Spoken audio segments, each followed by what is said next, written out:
Today we're counting down the top 10 modern cards from Phyrexia All Will Be One. Number 10, All Will Be One.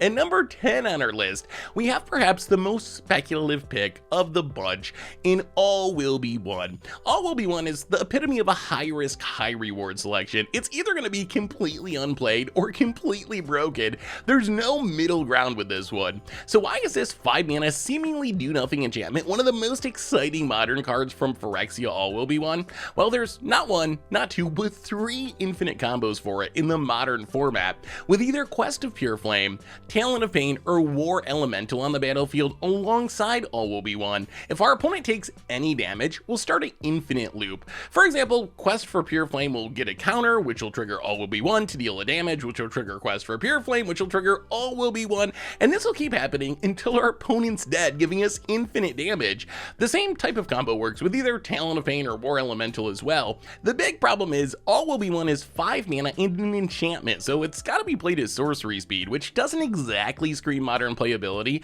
but anytime a new card goes infinite in so many different ways, it's worth mentioning at the very least. Can players find the right shell to harness the power of the enchantment?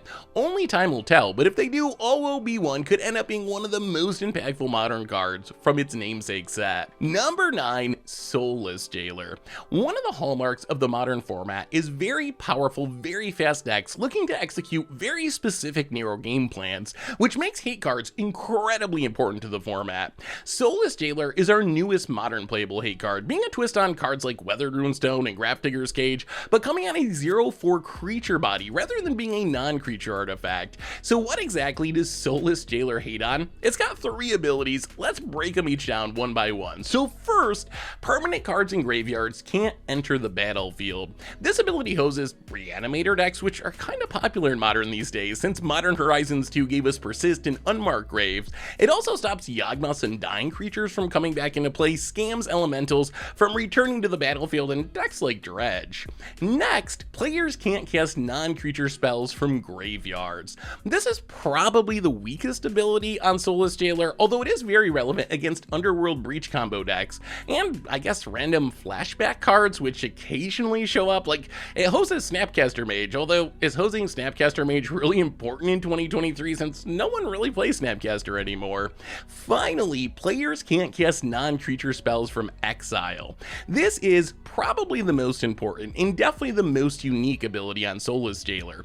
Its main purpose is stopping Cascade, which lets players cast spells from exile, which makes Jailer a great answer to things like Living End and Crashing Footfalls, both of which are top-tier modern decks. It also shuts down some random stuff like Chandra Torch of Defiance +1 trying to cast a non-creature spell, but really it's all about stopping the Cascade. When you add all this together, Soulless Jailer is in the conversation for sideboard slots, alongside cards like Grafdigger's Cage and Weathered Runestone. The biggest question is whether being a creature rather than a non-creature artifact is a drawback or a benefit. It means that Soulless Jailer dies to things like Fatal Push and Solitude, which is obviously bad.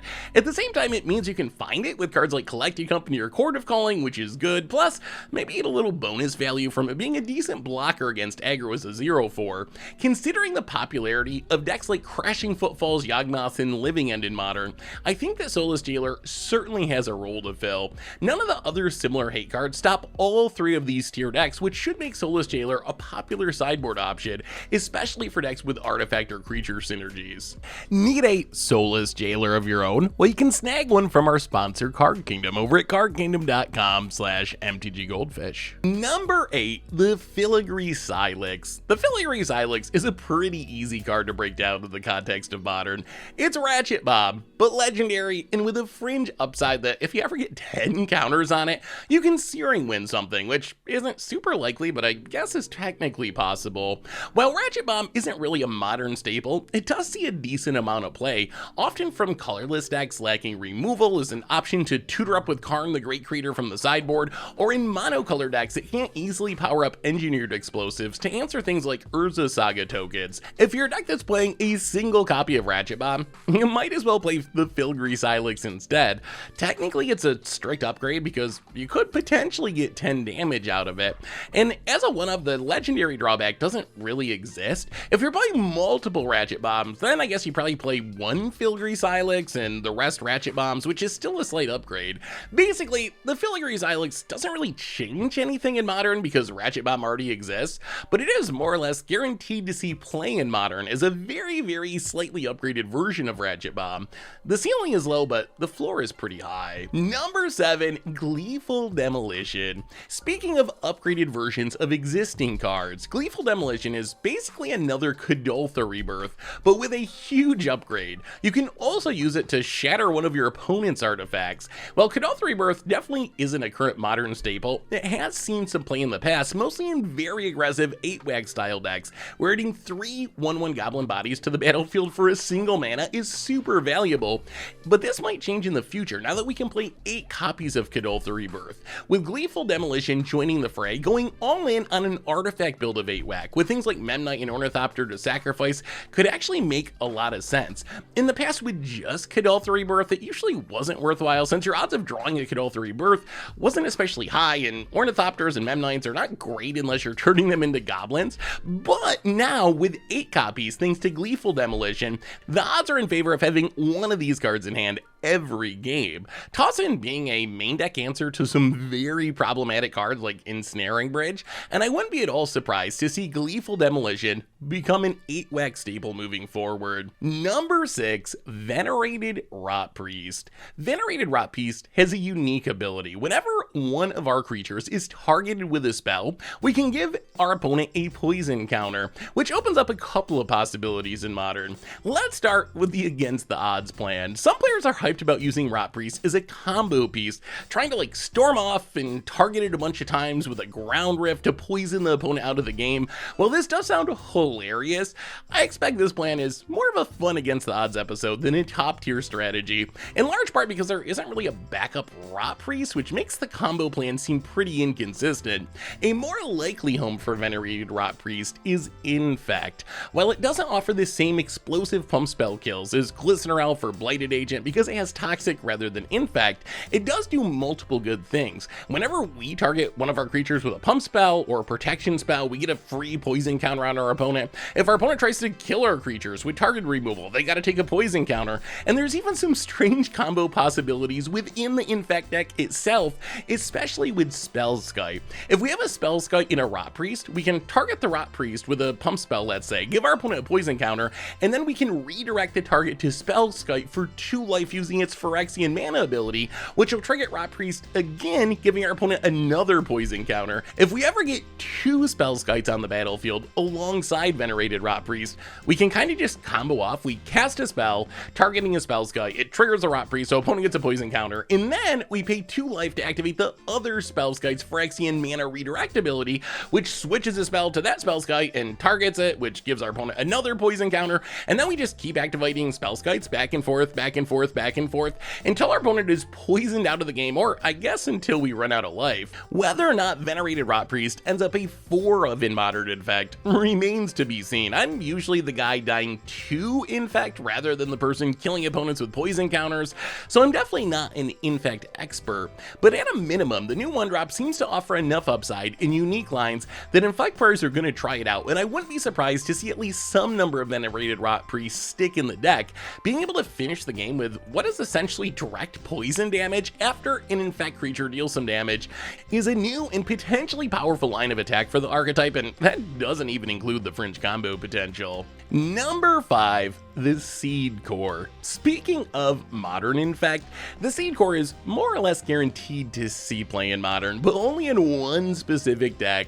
Infect. If you look at a typical Infect deck list, all the creatures are Phyrexians, so the Seed Core works like a dual land, which could maybe open up the possibility of more 3-color Infect builds, and all of Infect's most popular creatures are 1/1, which makes the Seed Core's corrupted pump ability super impactful.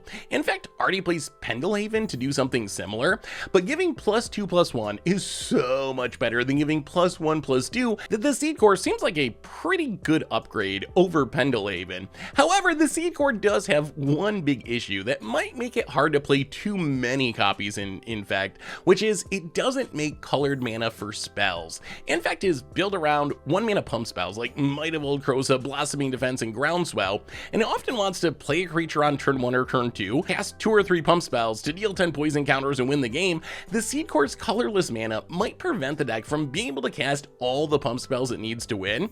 On the other hand, you can argue that the Seed Core, at least when the opponent's corrupted, is a pump spell itself. Assuming the opponent is corrupted, the Seed Core plus any big pump spell, Might of Old Krosa, Scale Up, Vines of Vastwood, Groundswell, Become Immense, is enough to close out the game. So maybe it just is a pump spell, and it's fine if you can't cast as many pump spells because you got one as a land.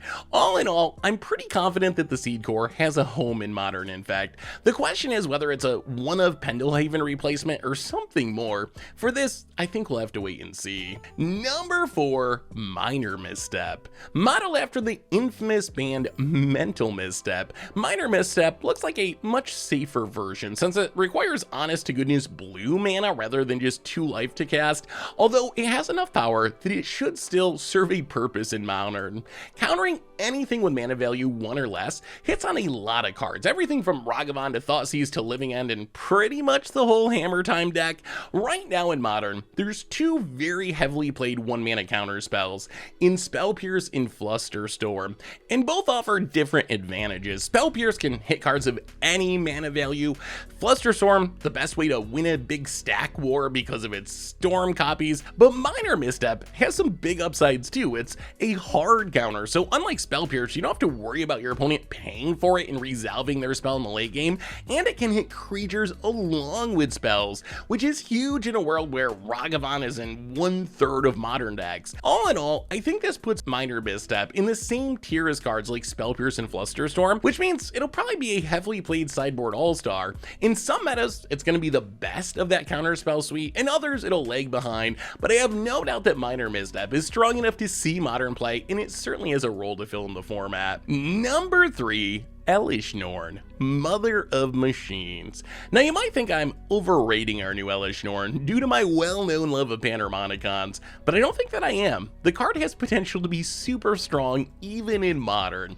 Let's start with the bad news first. 5-drop creatures don't have a very long history of being Modern staples, especially in recent Modern, although cards like Primeval Titan, Omnath, and Yawgmoth show us that more expensive creatures can see a lot of play if they have a big enough immediate impact on the game. While Elish Norn technically doesn't have an enter the battlefield trigger, make no mistake about it, the card does a lot right away, even if you don't have enough mana to follow it up with another spell. That's because its static ability of torpor orbing opponents' enter the battlefield triggers makes it incredibly hard to kill. Look at the most popular removal spells in Modern, almost none of them actually kill an Elish Norn. Cards like Lightning Bolt and Fatal Push can't deal with it because it's a 5-mana 4/7, while Elish Norn's static ability shuts down things like Solitude and Leyline Binding and Fury. Basically, your opponent needs a Terminate style effect to actually deal with Elish Norn forever. This ability also wreaks havoc on an opponent's game plan. Stoneforge Mystic no longer finds Colossus Hammer. Archon of Cruelty, it's just a big flyer, it no longer wins the game with its ETB trigger for creativity decks. Primeval Titan, no longer tutoring up lands, it's just a 6/6 that Elish Norn can block for days. Omnath's Landfall ability drops at trigger, so it's not a free spell, making a ton of mana and gaining life and doing all these ridiculous things. The list of popular decks and cards that Elish Norn stops is surprisingly long. Plus, as I mentioned before, it's a 4/7, which means it stops literally every playable ground creature in combat outside of Death Touchers like Wormcoil and maybe some random Eldrazi level threats. And if you ever manage to untap with Elish Norn, things are going to get pretty crazy. Suddenly your Leyline Binding is answering 2 things. Your Evoke Elementals become supercharged, doubling up their ETB triggers. Your Fable the Mirror Breaker is making double Goblin tokens, and that isn't even considering the possibility of actually essentially building around Elish Norn in some sort of ETB heavy Soul or Ephemerate Blink Shell. When you add all this together, you have what looks to be a very modern playable card. Sheoldred the Apocalypse more or less killed the old dies to removal argument, showing that if a creature is strong enough, it can compete in 2023 even without it enters the battlefield trigger, and Elish Norn does more right away than Sheoldred thanks to its Torpor Orb ability for the opponents, which in turn helps protect the Elish Norn. While I think we'll see some super sweet Elish Norn brews, the card is strong enough to consider playing fairly as a hybrid hate card and finisher alongside some of the most powerful cards in the format like the Evoke Elementals. While Elish Norn might look like a random commander card at first glance, the more you think through everything it can do, the more it becomes clear that it has potential to be very impactful on Modern. Number 2, the Mycosynth Gardens. When it comes to seeing competitive play, lands have a natural advantage because every deck needs to run a bunch of lands so they can cast their spells, which greatly lowers the opportunity cost of playing non-basic lands with special abilities. For Mycosynth Gardens, its special ability is it can turn itself into an artifact you control, which isn't something that all decks or even most decks will want, but in the right deck can be incredibly strong. So where does the Mycosynth Gardens fit in Modern? The most obvious answer is Amulet Titan, where copying an Amulet of Vigor on turn 2 offers many different game-ending Primeval Titan lines on turn 3. Another exciting possibility is Prison decks, which are looking to hide behind cards like Ensnaring Bridge. Getting an Ensnaring Bridge blown up usually means you die on the spot because your opponent has a big board full of creatures, which means having a way to copy your Ensnaring Bridge with the removal on the stack is a huge deal. That's a potentially game-saving line. It's also perfect for Lantern control, which isn't exactly top tier anymore, but has a ton of cheap artifacts worth copying. Some players have even argued for playing it in Hammer Time, although I'm skeptical that Hammer Time can support another colorless land alongside Urza Saga and Inkmoth Nexus. Another likely home is colorless decks. While Eldrazi Tron doesn't have a ton of main deck artifacts worth copying, it does have plenty in the sideboard to tutor out with Karn the Great Creator, and it has plenty of room for colorless lands because it doesn't have to worry about playing colored mana. The same is true for Prison Tron, except Prison Tron has a ton of powerful artifacts in the main deck that it would love to copy with the Gardens. And remember, this is just taking up a land slot. Will Mycosynth Gardens be a staple in all the decks we just talked about? Probably not, but with so many possibilities in such a low opportunity cost, I'd be shocked if it didn't find a home in at least some of them, which brings the land in near the top of our list. Number 1, Tyver, Jubilant Brawler. Coming in at number 1 on our list, we have one of the many planeswalkers from Phyrexia All Will Be One in Tyver, Jubilant Brawler. If this seems like a surprising choice, don't worry, I'm a little surprised too. When Tyver was first spoiled, it looked to me like a worse version of Grist the Hunger Tide, and it is in some decks, but the more I thought about Tyver, I realized just how perfect it could be in some very specific modern decks. While Tyver's +1 of untapping a creature is fine, the big payoff here is the 1000-year Elixir static ability combined with its -2 reanimation mode. This makes it perfect for Devoted Druid combo decks. If you aren't familiar with the combo, the main idea is to get Devoted Druid and Vizier of Remedies on the battlefield, which lets you make infinite mana with Devoted Druid. Tyver's static ability helps speed up the combo by letting Devoted Druid make mana right away, rather than having to wait a turn for it to lose Summoning Sickness. Even better, Devoted Druid combo already plays Post-Mortem Lunge, with the idea being you can use it to reanimate a Devoted Druid that dies and give a haste and combo off. Tyver does the same thing while being a much better card overall. Oh yeah, in many Devoted Druid decks, play Stoneforge and Kaldra and Batterskull as a backup plan, and Tyver is absurd with Stoneforge as well. You can reanimate the Stoneforge, tutor up a Kaldra Complete or a Batterskull, and activate the Stoneforge right away to put the equipment into play. When you add all this together, I wouldn't be at all surprised if Tyver is the card that puts Devoted Druid combo decks back on the map. Beyond Devoted Druid combo, things become a little bit murkier because some decks are going to stick with Grist instead of going with Tyver, but Tyver does offer some other interesting possibilities. It essentially makes 1 mana Mana Dorks free since you can tap them for mana right away, and this could give us some potential in Green-Black Elves where it might let the deck combo off with Leaf Crown Visionary to draw cards, and then you like untap an Elvish Archdruid to make a ton of mana, or if an important combo piece like like Heritage Druid dies, you can get it back from the graveyard. There's also been some hype about Tyver bringing back Prime Speaker Vanifar combo decks, which if you've never seen them, they're built like birthing pod decks where if you untap with Prime Speaker Vanifar in any other creature, you tutor up a chain of creatures that lets you win the game right away. But the big problem with Prime Speaker Vanifar combo is the deck really struggles with summoning sickness. You gotta play Vanifar and wait an entire turn to untap with it in combo off. Well, with Tyver, that really changes. Something like turn 1 Mana Dork, turn 2 Tyver, turn 3 Vanifar is actually just a deterministic win. You sack the Mana Dork and go through the whole Vanifar combo loop until you win the game. There's also a bunch of much more fringy combos that could use Tyver, and it's not impossible that some fair decks could use it. Like, imagine some sort of Absian Stoneblade deck where Tyver can get back Stoneforge and give it haste so you can activate it and put the Cauldron Complete into play right away, or get back a Nuthi Voidwalker and use its ability to cast something from exile right away. Well, Tyver isn't the sort of planeswalker where its raw power jumps off the cardboard. The more you dig into its possibilities, the more it becomes clear that it deserves a spot at the top of our top 10 modern cards from Phyrexia All Will Be One list. Need some more Magic? Well, make sure to check out our video about the best creature from every year of Magic, or maybe the one about the biggest cheaters who have ever played the game.